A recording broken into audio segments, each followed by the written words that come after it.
When I was younger, when you went, say, for your mum to the greengrocers or any shop really, you sort of bought things as you saw it, you know?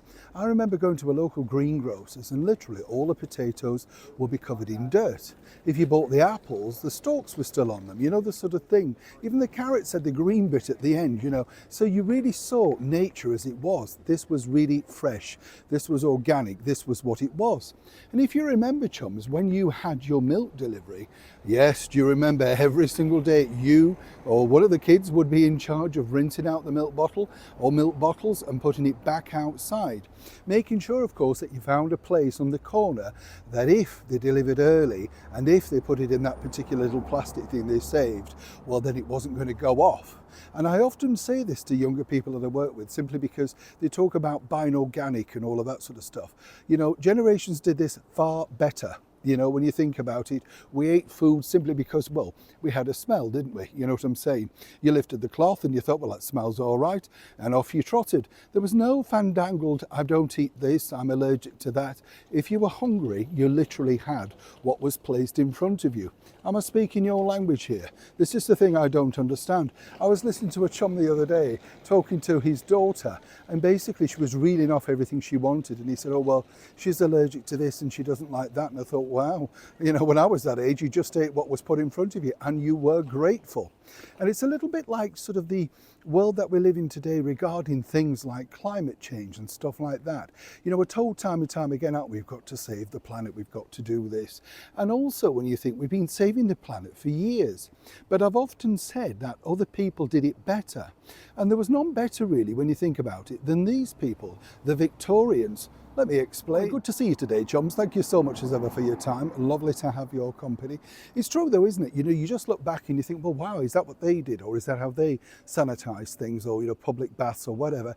Everything has been done. It's just in a new formation. Now, of course, we've got these world leaders, politicians telling us all we need to get to net zero. We shouldn't be flying around like Prince Harry on private jets. You know, well, they can, but you can't because it's bad for the planet.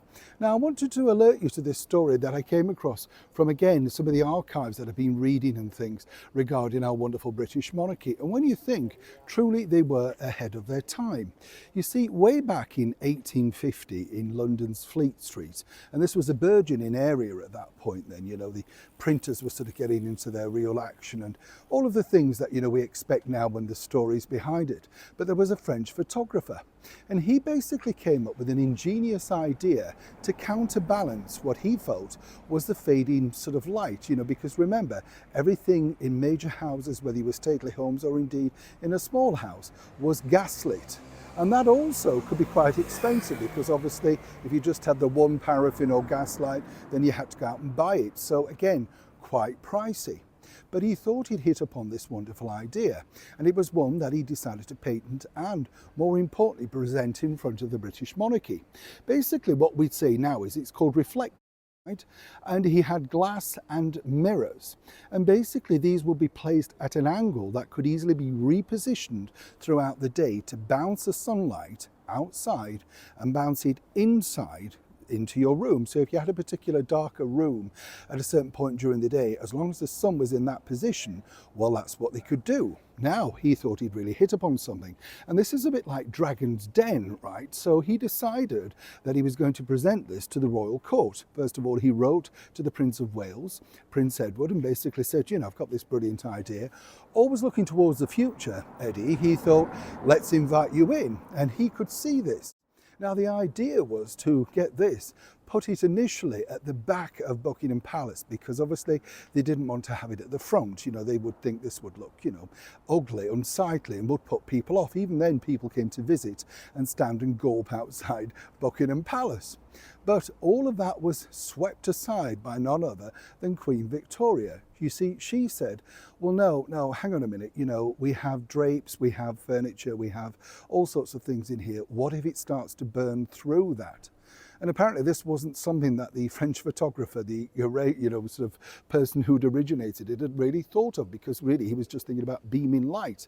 So consequently, this was very quickly dismissed. There were no panels offered up to Buckingham Palace or indeed inside royal households. And what's fascinating about this was he was able to take this idea and get it going, and it did sort of work in many respects. But because the Queen didn't follow suit and pick up on this, she was very much the leader, if you like. Buckingham Palace was the influencer of the day. So consequently, no aristocrats or indeed stately homes actually undertook this. But for a while, this particular man hit upon a wonderful idea of how to create energy, light, all at a fraction of the cost while saving the planet. You see, nothing's new, is it? Neil Sean in the very heart of London.